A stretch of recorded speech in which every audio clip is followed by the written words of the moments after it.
This show brought to you by Circle of Seven Productions, www.cosproductions.com. Please be sure to subscribe and welcome to our circle.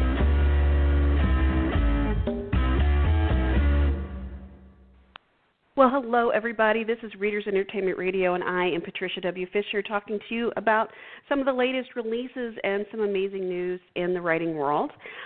This is the last day of April, and it was Grilled Cheese Month. So if you haven't had a really good grilled cheese this month, since a lot of us are at home, the supplies are probably in your refrigerator, so make a grilled cheese for Grilled Cheese Month. And it's also Adopt a Shelter Pet Day and International Jazz Day. So those are all really good ways to kind of make you more happy and uplifting in a time of a bit of a lot of stress. And one of the ways that I have strongly encouraged people to help with their stress is to read an amazing book. And I have a fantastic author with us today, Stephanie Thornton. She loves history, but not only does she write about amazing women that you have not learned about in class, she teaches history as well. Her books tell the story of great women of ancient empires and the chaos they navigated in order to survive. Two books in her latest releases are And They Called It Camelot, a novel about Jacqueline Bouvier Kennedy Onassis, and American Princess, a novel of the first daughter, Alice Roosevelt. They are both out now. And when she's not writing or teaching history, she spends time with her husband and daughter. If you would like to get a hold of her, she has a blog, a Twitter, Facebook, Instagram, Goodreads, and on her website. And she's with us here today. Welcome to the show, Miss Stephanie Thornton. How are you today? Are you there? Oh, hold on. Hey, Stephanie, are you there? Oh, let's see. She's still there. She's on the board. So hold on. Oh, hey, how are you? Good. How are you? Thanks so much for having me. Absolutely. So I did a little intro of you, and I talked about how you really love history. So tell us where your love for history began. My very first moment when I realized, oh my gosh, this old stuff is really cool, actually came all the way back in first grade. I remember we were watching a video on the discovery of the Titanic, and they showed the submarine shot where there's the chandelier that was hanging from the ceiling that, is now, I don't know how many depths under the sea, but a whole lot. And I just remember looking at that thinking, that is so amazing. People, almost 100 years ago at that point in time, danced under that chandelier. They walked under that, and now it's under the bottom of the sea. That's amazing. Right. So that was my first little inkling that this history stuff was pretty great. I became really fascinated with women in ancient history, which then burgeoned into a love of women from all eras of history. In seventh grade, I had to sign up for a famous person in history, give her a report. I wanted Cleopatra because everybody knows who she is, and I instead, someone else had gotten her, so I ended up with a different female pharaoh named Hatshepsut, which I ended up writing a book about her. Right. It's been a long path, but history is my jam, so I'm a total history nerd now. So what's fun that you mentioned the Titanic. So I had a cousin who's passed away since then, but he was the operator of the cameras, and he was actually on the ship that day. He was one of the ones with Dr. Ballard, and helping find it. And he said that they were, just saying, well, it might be in the, we might find something here. And they were like, wow. He was telling us that moment they found it. So it was a pretty cool story to be, talk to someone who'd actually been there the moment they found the Titanic. So I know, very cool. And you're right, with the history lessons that we have in school, did you find that, after you wanted to do Cleopatra and you found a different pharaoh, was it a little eye-opening to see that there was a lot less written about these different women you were trying to find out, or women that you were like, oh, well, certainly a woman was part of this, and you're finding not much? Right, and with Hatshepsut, I mean, she's not a household name, and, this is in the time period before the Internet, so we had to go down to the school library and actually open up books, and, I was looking through, I don't remember if it was an encyclopedia, but some big resource book, and there was pages of stuff on Cleopatra, and then I got to Hatshepsut, and it was legitimately one paragraph. But wow. I have to write a whole report on this, and that actually helped fuel the reason why I wanted to write a book about her. Sure. Because they did a whole lot more archaeology and found that the story that had been in that little paragraph was actually incorrect. It was, her portrayed as this evil usurper who took the throne because how dare a woman do that? And that was definitely actually not the case. But it took some extra work on the part of the Egyptologists and so on in more modern history to uncover that. Right. So I know that a lot of people, that if they write contemporary romance or they read, but when you're going into historical, whether you do nonfiction or fiction, there's a lot of research involved. How do you prioritize, and then how do you keep from going down that rabbit hole? Or do you just let yourself go down that rabbit hole? So some rabbit holes are just so enticing that I can't stop myself. But for example, with my two most recent books, I shifted from ancient history. My first 4 novels are about ancient women, and now the more recent 2 are, women who lived within the last 100 years. Like, Alice Roosevelt didn't pass away until 1980. Jackie Kennedy I was alive at the same time she was. Right. So there's a lot more research that went into writing their stories because there's so much more documentation. And it is historical fiction, but I'm not going to change the timeline. I'm not going to change the events of these women's lives. With Jackie Kennedy, for example, I had to be really diligent, and there were many rabbit trails that I could have gone and pursued even farther than I did because okay, well, I'm writing this scene that's set at this White House event that she was hosting, and we actually have, the menus. We know which wine was served. We know which gown she wore, all of those things. So I had to be really meticulous about those things. But, sometimes there's a rabbit hole that you could fall down about things like, oh my gosh, okay, so what would the buttons have been made out of that were on this man's jacket? And, a quick Google search is probably all that you need. You don't need to get into the total nitty-gritty because that stuff's not going to end up in a novel. It doesn't help really move the story along. So long as the story is authentic, and in my world at least, I like to make sure that the events actually happen and unfold in the way that they did. If for some reason I have to condense a couple of events or maybe kind of fold one historical character into another, that happened and they called it Camelot because the cast was already large enough. So there were some very peripheral characters that, for example, one of them told Jackie that he bet her that she wouldn't end up marrying JFK, and it was like $1 bet, and then he was waving $1 at her in the church. Well, it's kind of a cute story, so I just had Bobby Kennedy do it, but then I owned up to, hey, it wasn't actually Bobby, it was this family friend who Bobby knew, and so on. The author's note is my friend. It's kind of my confessional for those sorts of things.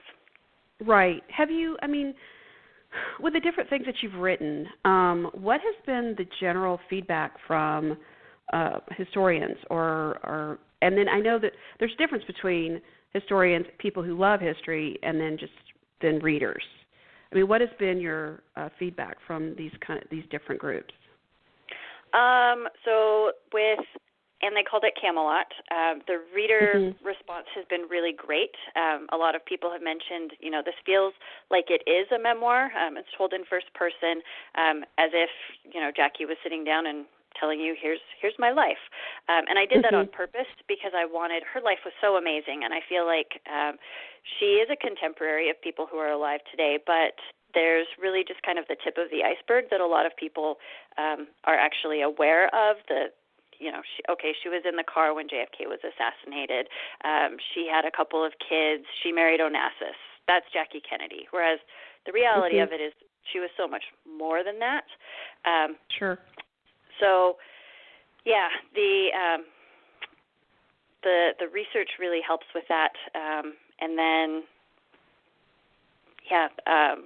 I'm sorry. Can you restate the question? I've got people coming in. No, about the whole work from home thing. My whole family. I believe me, I totally get it. So, I mean, there's always different readers that read historical fiction. So you've always got the reader that's just reading for pure joy and escapism, and then you have the person who's kind of a history buff, and then you have actual historians. So have you had a pretty good cross-section of positive responses from those different groups? Yeah. So the historians, I haven't had backlash on either of the two recent novels at all, and I think that's because I put so much research into it. I mean, these books were years in the making. I was actually kind of tickled the other day. I posted a tweet actually about Alice Roosevelt and Stacey Cordery, who wrote this amazing biography on Alice. I don't know if she caught it on a hashtag or something, but she liked my tweet, and I was like, oh, yay, that's like a little validation. The only time that I've had a historian reach out was actually about that Egyptian pharaoh. That book is called Daughter of the Gods, and she pointed out that, hey, you had this one detail about Hatshepsut's daughter, and in fact, it might have been something that actually unfolded in this other way, and she pointed me to some research that a friend of hers had done that I just hadn't been aware of because it wasn't widely published. And, that's something that when you've got someone who lived 4,000 years ago almost, there's going to be a lot of the historical record that's been lost. Whereas I tried really hard to adhere to what we did have for those stories of the ancient women, but I had to fill in the gaps. And if something isn't widely published, then I wasn't aware of it. Whereas when you've got these novels about these modern women, I wasn't going to make things up. I've had readers reach out in book clubs and things on Zoom and say, hey, well, what about this scene where Jackie Kennedy met with this doctor whose nickname was Dr. Feelgood, and both she and JFK got injections from him. Was that real? Yes. I mean, I wasn't there. I don't have a time machine. But when I had something that felt like, ooh, I don't know, this is something that people might call me on, I made sure that I could find verification in multiple sources. So hopefully what I have put out there is as accurate a portrayal as a historical fiction work can be.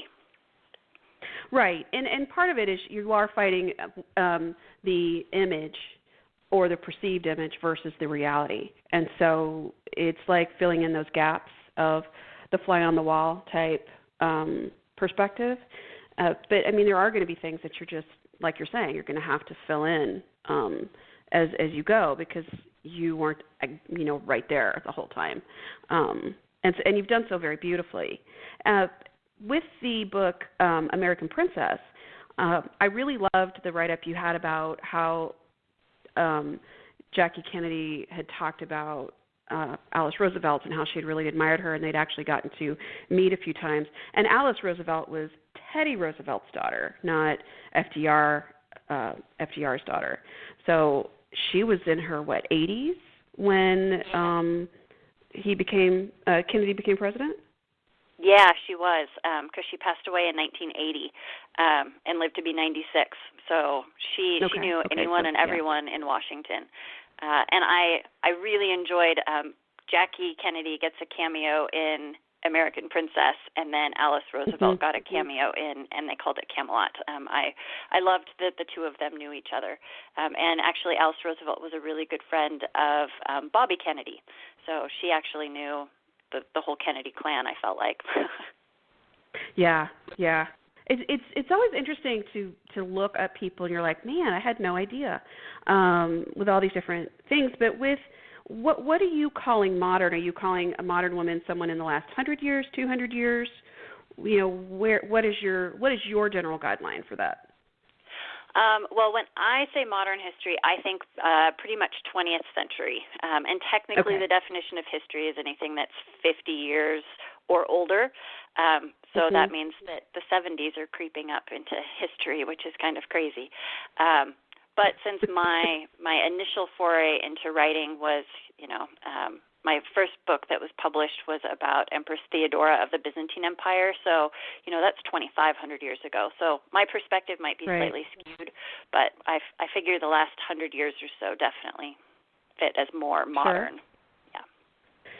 So you're get that 7th grade book report done, and you're thinking about all these different ladies that history hasn't remembered all that well or that accurately. And when do you decide, you know what, I'm going to write a book about one of these ladies? So I can credit my daughter with that in some degree, because my first novel that was written was actually the one about Pharaoh Hatshepsut. It was the second one published.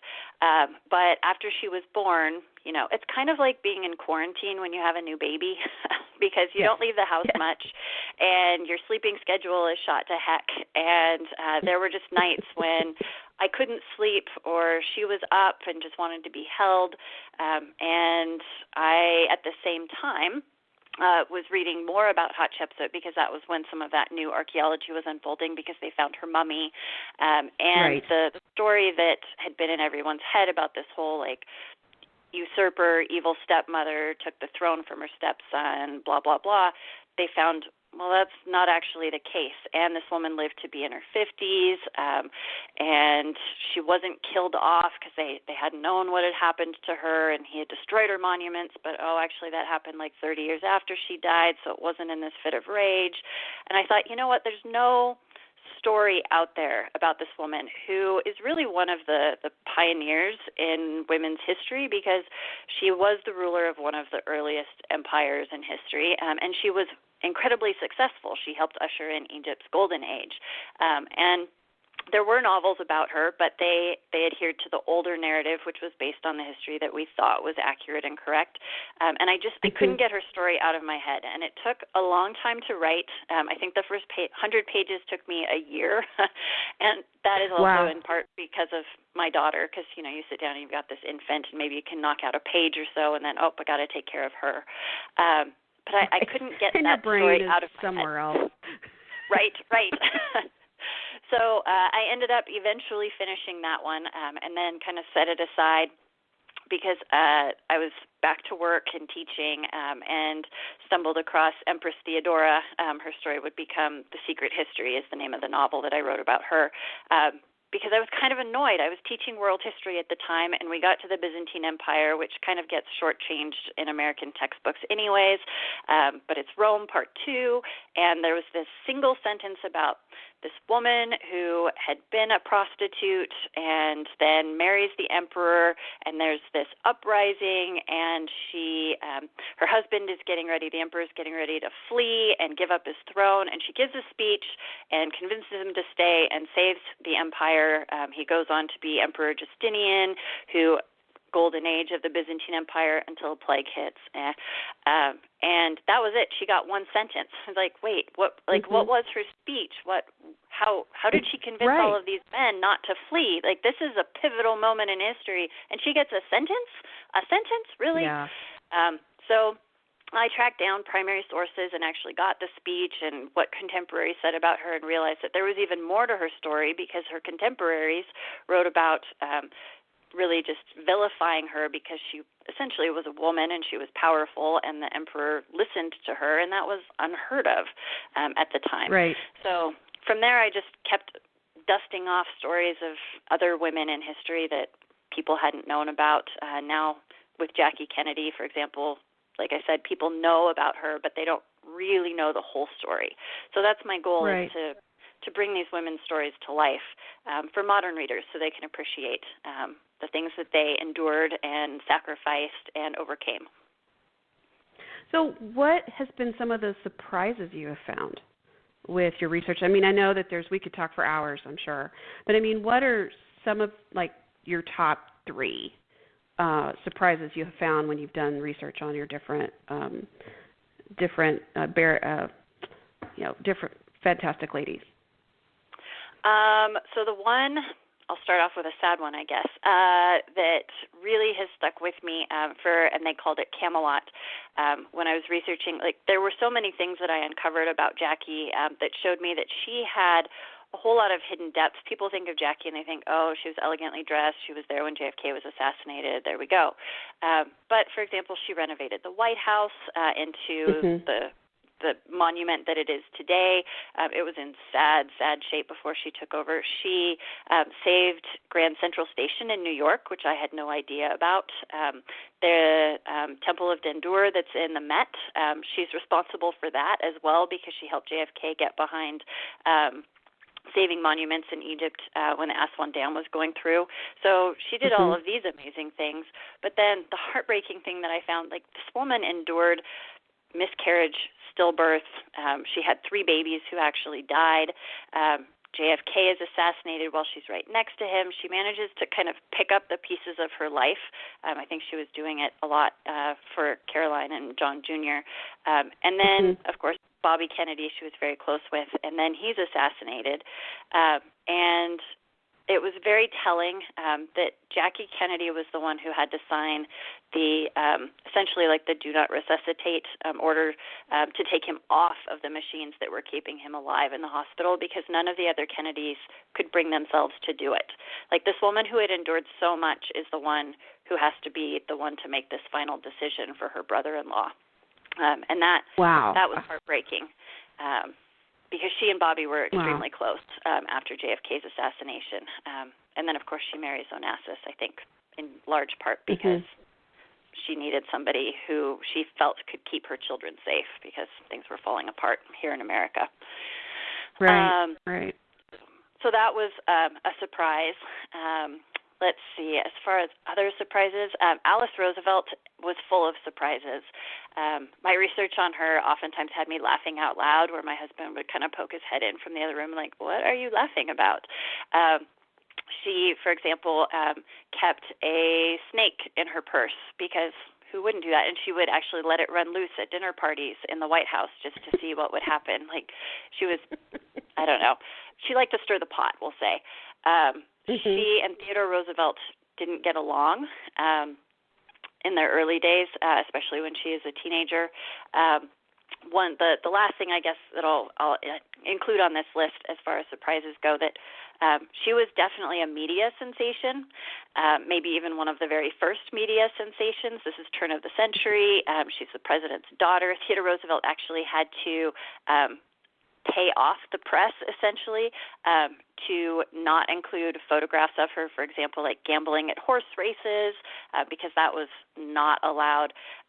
But one thing that surprised me was, and it shouldn't have surprised me, was that the media was definitely in favor of posting whatever salacious things they could about her and not necessarily fact-checking. So I had to do a lot of digging. There was a scene, and I found the actual newspaper article that said, you know, she was on this trip with this man that everybody was speculating would become her fiancé, and she was on this tour to the Far East, visiting China and Japan and so on, and she shocked everyone by jumping into the swimming pool on this boat while fully clothed, which was so totally not socially acceptable, especially for a woman of her class and so on.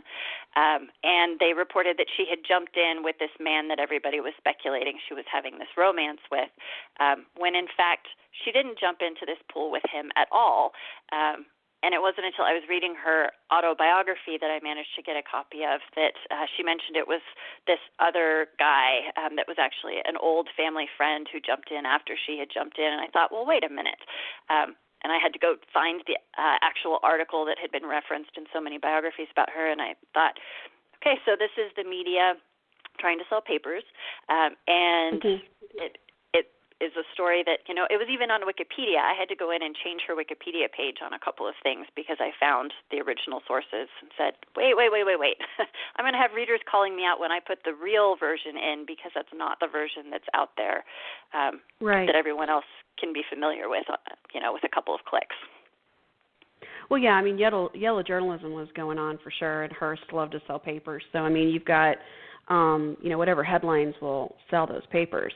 And, you know, sadly, clickbait is still around. It will be forever. But, I mean, I think there's a certain point as a writer that you do want it to be as accurate as possible. Yeah, you want to sell books, don't get me wrong, but you would feel like you hadn't done the right job if you hadn't put the right information in there. Right, and in that instance, if the press 100 years ago was putting out this false story, and then I write a book about her and I perpetuate the same false story, then that's on me. So I was glad that I was able to track down the reality, and then hopefully, not have Wikipedia change their page back. Right. Exactly.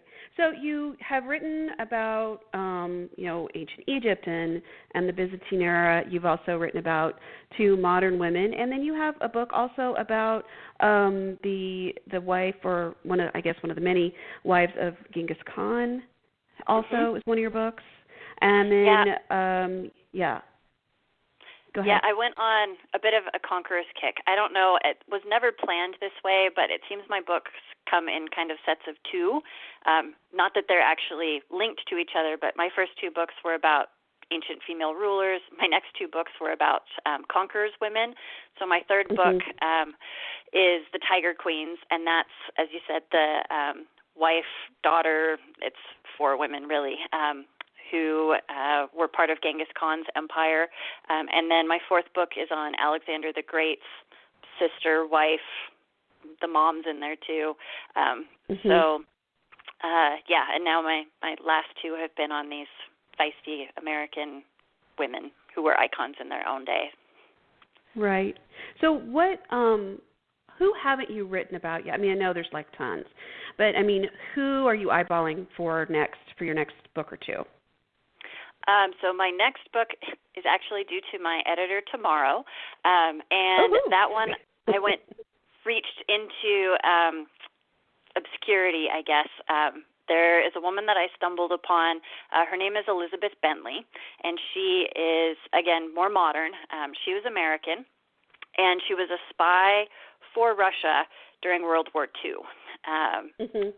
Then as soon as America and Russia fell out, as soon as the war was over and we decided that Stalin wasn't actually such a good guy, then she ended up turning coat. She became a turncoat, and she became an informer for the FBI. So this was before McCarthyism, and whereas Joseph McCarthy was really just a bunch of hot air and bluster, and he had his list that was totally not substantiated of, suspected communists in the U.S. government and so on. Elizabeth Bentley actually gave the FBI the list of all of her contacts, all of her names, all of the spies that she knew. She was actually at one point in time she was the linchpin of the largest Soviet spy network in America.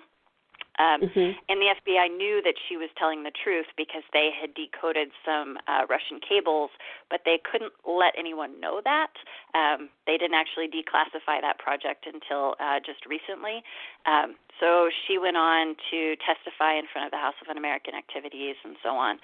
So she's a really intriguing character, but because she spied for Russia and also because she was a woman and a woman spy at that time, people, now we're uncovering that there were a lot more female spies than we were aware of, and a lot of their stories are going to be told. There's a whole lot of spy books that are coming out, historical fiction, about women during this time period in the next few years, but she just kind of disappeared. Her obituary, she was in the papers constantly during her lifetime when she was testifying and so on, but her obituary was a few lines in most places, whereas some of the men, Alger Hiss and so on, who were involved at those same times with the same subjects, they got a whole lot more press and play. So she's been really intriguing, and she's far more obscure than, say, Jackie Kennedy, so I've been able to play with her story because there are more gaps in it of things that we don't know for sure. And it's interesting because there are a lot of books coming out, or there have been a lot of books coming out in the last couple of years, like A Woman of No Importance and the Alice Network, and even Spy from Daniel Steele. And, you've got this intrigue, and I don't know if it's because obviously stuff is being declassified. It's been more than 50 years. But also maybe there's just this push of, how much women have played into these different roles of different situations, whether it be war or pre-war or post-war or medicine or what have you, military, et cetera. I wonder what the big interest is. Do you have thoughts on that? I think when it comes to things like these spy stories and so on, especially from, World War II especially, there's a fascination with that time period right now. But even beyond that, these women have always been part of history, but they weren't always written about. And oftentimes women who had power had to operate kind of from within the shadows. I found that even when I was writing about, these ancient female pharaohs and so on. They had to navigate things very carefully so as not to completely upset the apple cart. And so I think that I know my fascination with, for example, Elizabeth Bentley's story is that how could a woman have been that powerful behind the scenes? She's the one who helped take down the Rosenbergs, who were executed for espionage, who more documents have been declassified and said, yeah, they were actually really guilty. They gave the Russians the secret of the atom bomb. But Elizabeth Bentley had to do these things from behind the scenes, not only because she was a spy, but because she was a woman. When her first handler, who she was also romantically involved with, died unexpectedly, she ended up with a set of other Russian handlers, and they really looked down their noses at her as you're not capable of doing this job that she had been doing. But she had navigated it in such a way that even her superiors didn't realize what exactly she was doing, because if they had realized it, they wouldn't have trusted her with it. And as soon as they realized it, they tried to pull her out. It's really fascinating what women have been able to do, but oftentimes, again, it's in the shadows. Right. Well, and I've been finding a lot of books in the last few years that have been out. They just haven't gotten a lot of notice. If anybody's aware, Josephine Baker was a spy for the Allies, and she had kind of a unique position where she would go in and sing and entertain at these different places, and she spoke a few different languages, and so she pretend she couldn't understand, but she could understand fine, and of course bring those secrets back. But then you also had, like you're talking about, the power play and making they had to do it subtly. Well, you go back to the classic example of Mata Hari, who, did she betray or was she betrayed? We don't know. But then to know that they were easy scapegoats and expendable, it's that fine line that they all have to walk for all of this, for sure. Yeah, and those stories are so fascinating. There's a bit of nebulousness about many of them. I found that with Elizabeth Bentley as well, because she was accused of lying on the stand and things like that. And sometimes it looks like maybe she did, but sometimes she didn't, and people still didn't believe her. And it's just fascinating. Makes for a good story. Yeah, it does. And I think that it's important that these women's names become more commonplace. Like, we know people don't say who. We can say, people start saying, oh yeah, so and so. And I think that's part of what I would love to see more so in history books. And how long do you think it would take for more stories like this, and not only women but people of color, and how all of these different people played a part in these bigger pictures? How long do you think it'll be before it might be taught in schools, or is this something that we're always going to have to stretch and go find on our own? I think I'm going to take the glasses half full approach here, because as a teacher, I think that there are a lot of pushes to make sure that everyone's story is told. I know as a teacher, I make a point to bring these women's stories to light, but then also, telling other people's stories. Like, so we know about George Washington, but let's also talk about Toussaint Louverture, and let's talk about Simone Bolivar, because they're people of color. They're a different ethnicity, but they did the same kind of things that George Washington did. So let's explore these things. I think, though, to some extent, there's always going to be that kind of great man of history approach. And that goes back to, there were women doing things, but their stories are more subtle. And so it does take more kind of teasing those out, and that takes a concerted effort to tease out those stories. And sometimes you get one that is bigger. Like, I hope that most kids, by the time they're done with a world history class, they can say, yes, I know who Queen Elizabeth I was. I've heard of Catherine the Great. Like, check. But then it's a matter of, all right, so let's work our way down this pyramid, this hierarchy or whatever, and realize that there were other women who were doing things. There were the nurses, there were the spies, there were the teachers, there were all of these other roles. And that's the same thing with, different ethnicities and things like that. Like, okay, we know who Martin Luther King Jr. was, but what about some of the other, like, have you heard of Malcolm X? Okay, yes, that's good, but what about some of these other folks? So hopefully there will become more of that. I like to think that historical fiction can help bridge that. I know when I was in high school, I remember going into the bookstore and just looking through covers in the fiction section and looking for anything that looked old because I just wanted historical fiction. And I ended up having to read a lot of romances because they were actually set in, like, Scotland in the 1800s. And I was like, that's all I can find. Okay, fine. But now there's just shelves of it. Now I have the opposite problem where I walk into the bookstore and if I'm just perusing covers, it's like, oh, okay, my husband is giving me the eye because I have 15 books in my arms and there's still more shelves to get to. So, right. Yeah. And the shelves at home are overflowing. And why are you buying more books when you haven't finished the books that you have at home? Yes, that's the story of my life. My husband actually has to build me more shelves right now because of the research. That's fair. It's a good problem to have.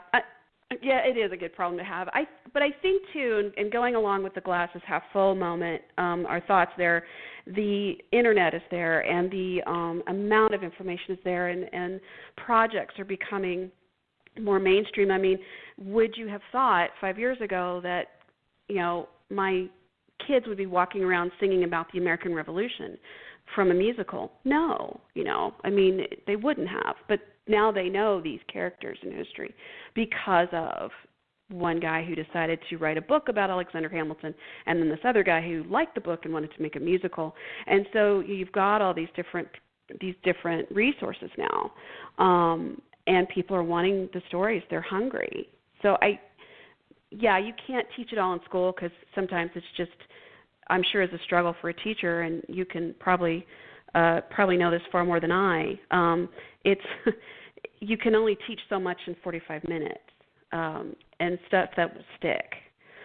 Absolutely. But knowing that research is out there and that availability is massive, and I think that kind of falls sometimes to, the rest of us. Do you know about this? Do you know about that? Do you know about this person? And I'm glad that information is there for a lot of us. And you're writing these books that people say, oh, I didn't know about Alice Roosevelt. Oh, okay, well, let me go read something more about her. And that just opens that door. Now, when you have Elizabeth Bentley next, do you have books and projects plotted out, 2, 3 down the line? Not this time, no. Okay. I have hopefully a call with my editor coming up where we'll chat. I have some ideas of some ladies that I'm interested in for sure. There's a lot of women that I would like to write about. But it also is up to kind of the market. Like right now, I think readers, and this is also due in large part to the wonderful Hamilton musical. So yay, Lin-Manuel Miranda for making everybody think that American history is cool again. But, that musical really kind of turned people on to the fact that, hey, American history can be cool and fun. And at the same time, there became this fascination with especially the world wars. So right now, publishers and readers are hungry for stories that are certainly American. This isn't saying that they're not interested in other stories, but American stories who maybe in the last century. And my goal is, well, I need to write about someone who was real. So, I've had people in the industry say, well, why don't you make up some fictional person who was at this event or whatever? But my goal is to teach about these amazing people who actually lived and the things that they did. So I always need that story of that person who actually, shook the tree of history or whatever you want to call it. Because that's what I'm going to spend at least a year writing this story and then another year working on revising and so on, minimum. So I need to love their story. Right. So that was another question I was going to ask you, is it takes you about a year to get all the research together usually? The research I do, it's an ongoing process. And they called it Camelot. I've got shelves and shelves of books on, I think, everything about the Kennedys that you could ever want to know about, and certainly on Jackie. So the initial step is usually I'll get a biography on the person, like kind of the pivotal biography, so I can get a feel for, okay, so what were the major events in their life, and event A led to B to C and so on. And then I can kind of plot out where the story is going to go, because I have to hit those events. So that's kind of the framework, the hanger that I'm going to hang the story from. And then I continue reading more books. So like with Jackie Kennedy's story, I read a biography just on her. I actually started with Clint Hill's amazing biography. He was her Secret Service agent. If anyone likes nonfiction, I highly recommend that one. It's fantastic. And then started to get a little bit more specific. So, there's books on Jackie and her mom and her sister Lee. Well, okay, they're going to be in the book, so I've got them plugged into certain scenes where they actually were when things were happening, and now let's read more about them so I can get more on the dynamic of their relationships and things like that. And then it even came down to, once I had everything there, I found, for example, this, I can't remember the name of it.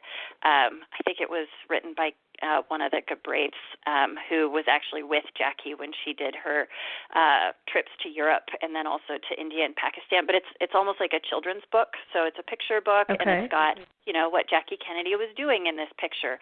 And it's adorable, but then it also had specifics of like, hey, she went to this hospital and she gave them this gift. And I hadn't found that anywhere else in any other research.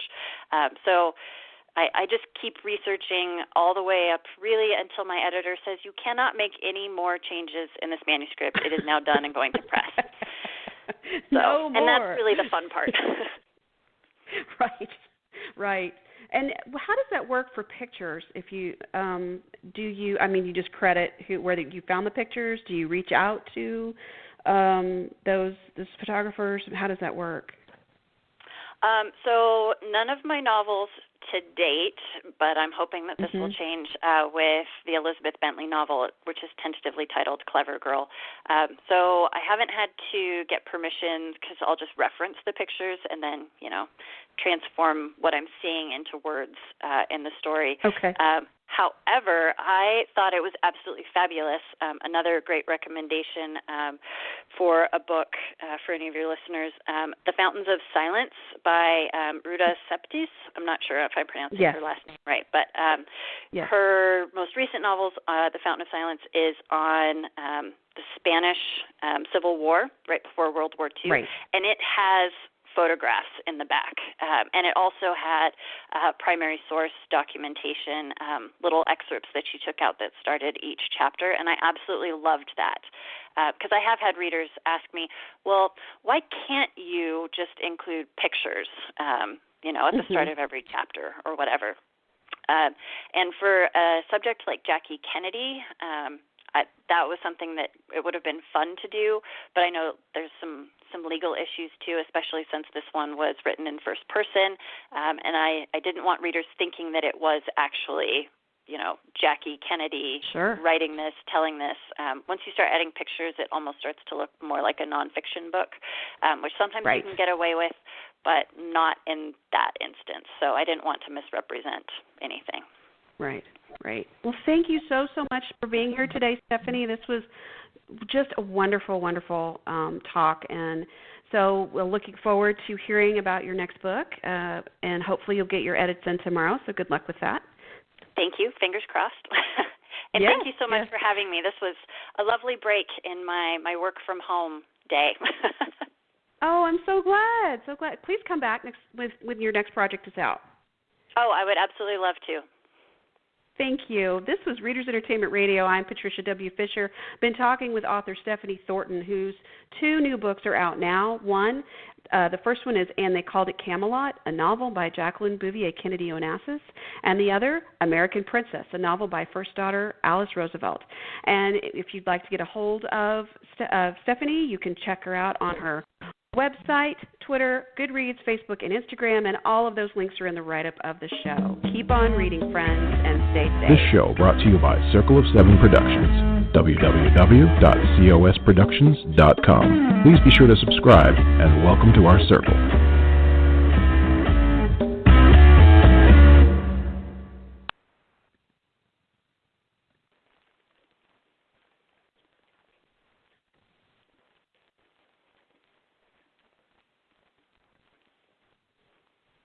The Hollywood Reporter is your ultimate source for awards race news this fall. Go to thr.com to keep up with this award season's expert predictions from executive editor Scott Feinberg, and tune into the Hollywood Reporter's Awards Chatter podcast for exclusive interviews with the biggest names in showbiz. Stay in the loop with daily newsletters providing real-time updates on all the awards action. Subscribe to thr.com for full access to the Hollywood Reporter and never miss a moment of this fall awards season. Visit thr.com today. It can get lonely climbing Mount McKinley, so to entertain myself, I go to ChumbaCasino.com. At Chumba Casino, I can play hundreds of online casino-style games for free, like online slots, bingo, Slingo, and more. Plus, I get a daily login bonus. It's just too bad that up here, I don't have anyone to share my excitement with. Woohoo! Live the Chumba life. Anytime, anywhere. Play for free now at ChumbaCasino.com. VGW Group. No purchase necessary. Void where prohibited by law. See terms and conditions. 18+.